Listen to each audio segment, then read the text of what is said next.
ஓம் சாய்ராம். நல்லது நினைப்போம், நல்லது நடக்கும். நொடி பொழுதில் நிலைமையை மாற்றும் சக்தி கொண்ட சாயி நம்மளோட இருக்கார். நம்மளோட வாழ்க்கையை நொடி பொழுதில் அவர் மாற்றி அமைப்பார். ஜாதி, மதம், மொழி, இனம், இந்த பேதம்லாம் இல்லாமல், வேற்றுமைகள்லாம் இல்லாமல் அனைத்து மதத்தாரும் ஏற்றுக்கொள்ளப்பட்ட ஒரே ஒரு உன்னதமான ஒரு குருனா நம்மளோட சாயி மட்டும்தான். அவரை பற்றிய வீண் விவாதங்களும் இன்றைக்கி இருந்துக்கிட்டு தான் இருக்கு. இந்த மதத்துக்கு சொந்தக்காரர், அந்த மதத்திற்கு சொந்தக்காரர் அப்படிங்கிற மாதிரியெல்லாம் அந்த மாதிரியான ஆராய்ச்சிகள்லேருந்து நம்ம வெளியே வந்துடுவோம். ஏன்னா வீண் விவாதம் செய்கிற இடத்துல இறைவன் இருக்க மாட்டார். சாய் ஏற்கனவே நமக்கு உபதேசம் செய்திருக்காரு.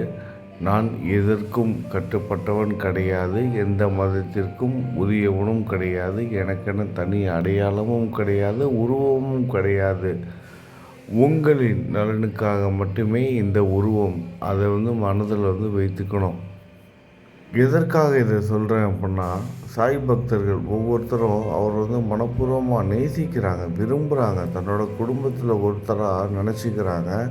அது மட்டும் இல்லாமல் தாய், தந்தையா, தாத்தாவா, இந்த மாதிரி ஒவ்வொருத்தரும் அவங்களோட வயதுக்கேற்ப அவங்களுக்கு ஒரு ஒரு உறவினர் மாதிரி, ஒரு இரத்த பந்தம் மாதிரி நினச்சிக்கிட்டு அவங்களோட கவலைகளையும் துன்பங்களையும் பகிர்ந்துக்கிட்டு இருக்காங்க.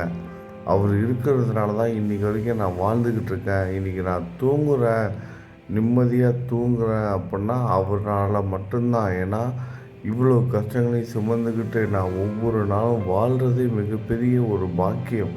ஏன்னா நான் என்றைக்கோ போய் சேர்ந்திருக்க வேண்டியவன். அவ்வளவு பிரச்சனைகள், அவ்வளவு நோய்கள், இது எல்லாத்தையும் தாங்கிக்கிட்டு தைரியமாக நான் நிம்மதியாக சிரிச்சுக்கிட்டு இருக்கேன்னா அது சாயால் மட்டும்தான் அப்படின்னு நினைக்கிற பக்தர்களோட மனதில் சாய் எந்த இடத்துல இருப்பார்.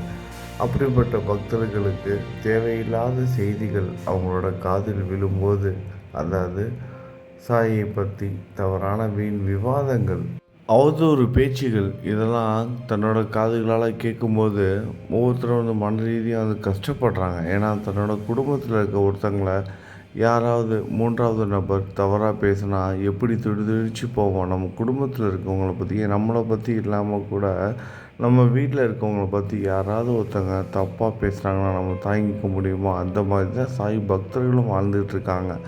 அப்படிப்பட்ட பக்தர்கள் இந்த மாதிரியான விஷயங்களை கேட்கும்போது கொஞ்சம் மன ரீதியாக பாதிக்கப்படுவது உண்மைதான். நிறைய பேர் என்கிட்டயே சொல்லியிருக்காங்க, பாருங்கள் பாபாவை பற்றி இப்படிலாம் பேசுகிறாங்கன்னு. அதெல்லாம் நம்ம காதில் வாங்கிக்க வேணாம். நம்மளோட வேலையை மட்டும் செய்வோம்.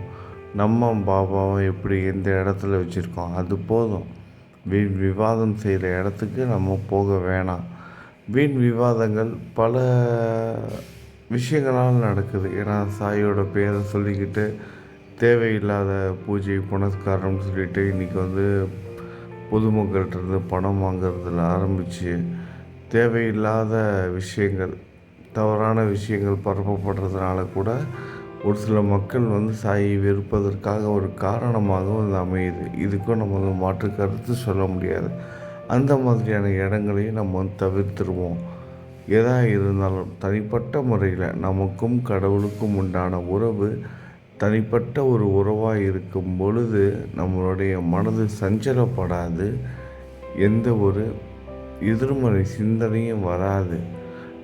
ஒன்றுமில்லை, நீங்கள் உங்கள் குடும்பத்தோடு மட்டும் தனியாக, உங்கள் குடும்பத்தோடு கூட வேணாம், நீங்கள் தனியாக ஒரு கோயிலுக்கு போயிட்டு வாங்க, மன நிம்மதியோடு போயிட்டு வருவீங்க.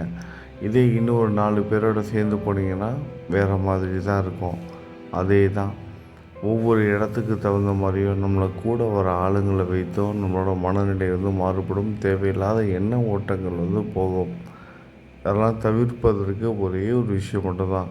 நம்ம கோவிலுக்கு போனாலும் சரி, இல்லை நம்ம வீட்டிலேருந்தே பூஜை செய்தாலும் சரி, நமக்கும் கடவுளுக்கும் உண்டான பந்தம் அது ஒவ்வொருத்தருக்கும் வேறுபட்டு மாறுபட்டு இருக்கும். எதுலேயும் தலையிடாமல் நம்ம பாட்டு நமக்கு தெரிந்த ஆன்மீக பாதையில் கடவுளுக்கு எளிமையாக பூஜை செய்து கொண்டு அவர் எந்த ஒரு ஆடம்பரத்தையும் விரும்பலை. எந்த கடவுளாக இருந்தாலும், சாயும் சரி இல்லை வேறு எந்த கடவுளாக இருந்தாலும் எனக்கு ரொம்ப ஆடம்பரமாக அந்த பூஜை பண்ணுங்க நான் விரும்பலை.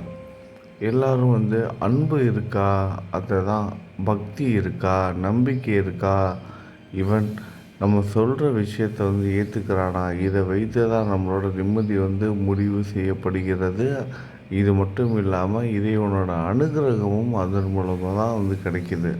இதை ஒவ்வொருத்தரும் புரிஞ்சுக்கிட்டாலே போதும், நம்ம வாழ்க்கையில் நிம்மதியாக வந்து வாழலாம். நொடிப்பொழுதில் மாற்றும் சக்தி கொண்ட சாயி எப்போ வேணாலும் என்னோடய வாழ்க்கையை மாற்றி அமைப்பாருங்கிற நம்பிக்கையோடு வாழ்ந்துக்கிட்டு இருக்க ஒவ்வொரு சாய் பக்தர்களும் சாயோட அனுகிரகத்தால் அவங்க வாழ்க்கையில் உயர்ந்த நிலைக்கு போவாங்க. இது சத்தியம். இதில் மாற்று கருத்தே கிடையாது. பல எடுத்துக்காட்டுகள் சொல்லலாம். ஏன் நம்மளே கூட எடுத்துக்கலாம். நம்ம வாழ்க்கையில் இதுக்கு முன்னாடி எவ்வளவோ கஷ்டமான சூழ்நிலைகள்லேருந்து நம்மளை சாய் வந்து காப்பாற்றியிருக்காரு. அப்படி இருக்கும் பொழுது நம்ம வெளியே போய் எதையும் கற்றுக்க வேண்டிய தேவையில்லை. இதுக்கு முன்னாடி சாய் உங்களை எப்படி காப்பாற்றினாரு? அப்போ நீங்கள் ஏதாவது சிறப்பு பூஜைகள் செய்து உங்கள் வாழ்க்கையில் நல்லது நடந்ததால் கொஞ்சம் யோசித்து பாருங்கள். அதே தான் இப்போயும் சொல்கிறேன். அப்போ எப்படி காப்பாற்றினாரு? ஏன்னா நீங்கள் வந்து சாயை முழுவதுமாக நம்புனீங்க. அவர் கூட உங்களுக்கான உறவு தனிப்பட்ட முறையில் வந்து இருந்தது. உங்கள் மனசு என்ன சொன்னிச்சோ அதை கேட்டீங்க, செஞ்சீங்க, எல்லாமே நல்லதாக நடந்தது. இப்பொழுது தேவையில்லாத விஷயத்தில் கவனம் செலுத்தும் போது தான் உங்களுக்கு நடக்க வேண்டிய அந்த நல்லது கொஞ்சம் தள்ளி போக நேரிடுகிறது. அதாவது உங்களோட பக்தியை, உங்களோட நம்பிக்கையை நீங்களே சந்தேகப்படுற மாதிரி. அதனால் எந்த ஒரு சிந்தனைகளுக்கும் இடம் கொடுக்காம உங்களோட மனதிற்கு பிடித்த மாதிரி உங்களோட இறைவனைக்காக நீங்கள் வந்து பூஜை பண்ணுங்கள், வழிபாடு பண்ணுங்கள். அவர்கிட்ட உங்களோட கஷ்டத்தை பகிர்ந்து சரணடைந்து பிரார்த்தனை பண்ணிக்கோங்க. அது எதா இருந்தாலும் சரி, உங்களுக்காகவோ இல்லை உங்கள் குடும்பத்துக்காகவோ வேறு எந்த ஒரு விஷயமா இருந்தாலும் சரி, நீங்கள் தினமும் பேசுங்க அவரோட. அவர் உங்கள்கிட்ட வந்து பேசுவார். இவங்க மூலமாக தான், அவங்க மூலமாக தான் அங்கே போகணும், இங்கே போகணும், இந்த தீர்த்த யாத்திரை போகணும், இந்த கோவிலுக்கு போகணும், இந்த பூஜையில் கலந்துக்கணும். அதெல்லாம் எதுவும் கிடையாது. எந்த மந்திரமும் எந்த தந்திரமும் வேலை செய்யாது. உங்களோட மனசு, உங்களோட எண்ணங்கள், அதுக்கு தான் மிகப்பெரிய சக்தி இருக்குது.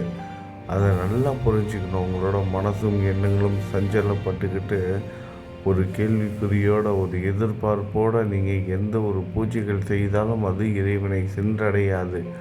சாயிக்கு மட்டும் இது கிடையாது, அனைத்து கடவுள்களுக்கும் இது பொதுவானது. நம்பணும். என்னோடய நம்பிக்கை வீண் போகாது. என்னோடய இறைவன் என்னை காப்பாற்றுவான். நான் கும்பிட்ற கடவுள் எனக்கு துணையாக இருக்குன்னு நம்பணும். அந்த நம்பிக்கையோடு நீங்கள் முயற்சி செய்தீங்கன்னா சாய் மட்டும் கிடையாது, எந்த கடவுளாக இருந்தாலும் உங்களுக்கு துணையாக வருவார். ஏன் இப்போ சாய் மட்டும் கிடையாதுன்னு நான் சொல்லிக்கிட்டே இருக்கேன்னா, இதை தான் சாயும் சொல்லியிருக்காரு. நம்பிக்கை, பொறுமை, இது ரெண்டும் தான் நம்ம வாழ்க்கையை வந்து மாற்றி அமைக்கும். பொறுமைங்கிறது நம்ம சும்மா இருக்கிறது மட்டும் கிடையாது, விடாமுயற்சியோடு முயற்சி செய்துக்கிட்டே இருக்கணும்.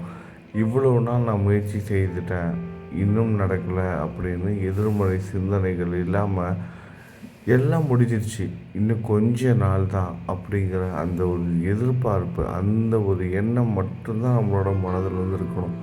எல்லாம் முடிய போகுது, இவ்வளோ நாள் நான் கடந்து வந்துட்டேன், இன்னும் எத்தனை நாள் அப்படிங்கிற சிந்தனை இல்லாமல் இன்னும் கொஞ்ச நாள் தான் எல்லாம் சரியாகிடும் அப்படி யோசிச்சு பாருங்கள்.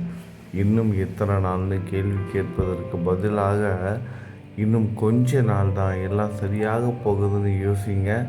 நிச்சயமாக மன ஆறுதலும் கிடைக்கும், மன அழுத்தத்துலேயும் மாட்டாமல் இருப்பீங்க, நல்ல சிந்தனைகளும் வரும், நல்ல எண்ணங்களும் வரும். அதன் மூலமாக உங்களோட செயல்பாடுகளில் நீங்கள் அந்த வீரியத்தையும் வந்து உணர்வீங்க. மந்த நிலையெல்லாம் போய், அதான் இந்த பீடை மந்த நிலையெல்லாம் சொல்கிறோம்ல, அதெல்லாம் போயிட்டு நம்ம என்ன பண்ணுவோம், ஆக்டிவாக இருப்போம், நேர்மறை சிந்தனையோடு இருப்போம். எல்லாமே நமக்கு நல்லதாக நடக்கும். புதிய புதிய யோசனைகள் வரும். தொழில், வியாபாரம், கல்வி, எதாக இருந்தாலும் சரி, புதிய புதிய சிந்தனைகள், புதிய புதிய உத்வேகம், எடுக்கிற ட்ரீட்மெண்ட் முதற்கொண்டு, நம்ம எடுக்கிற மருந்து மாத்திரைகள் முதற்கொண்டு வேலை செய்ய ஆரம்பிக்கும். நம்மளோட எண்ண ஓட்டங்கள் வந்து நல்லா இருக்கணும். முதல்ல நல்லா இருக்கேன் அப்படின்னு நம்ம வந்து நம்பணும். நம்பினா தான் எல்லாமே நல்லா இருக்கும்.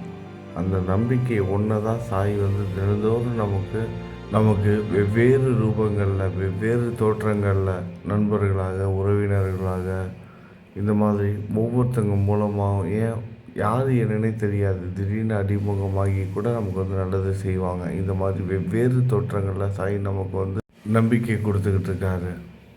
என்னோட சாயி என் வாழ்க்கையை மாற்றுவார் நம்புங்க. நிச்சயமாக நொடி பொழுதில் உங்களோட வாழ்க்கையை சாய் மாற்றி அமைத்து கொடுப்பாரு. எல்லாமே நல்லதாகவே நடக்கும். நம்பிக்கையோடு இருங்க. நல்லது நினைப்போம், நல்லது நடக்கும். ஓம் சாய்ராம்.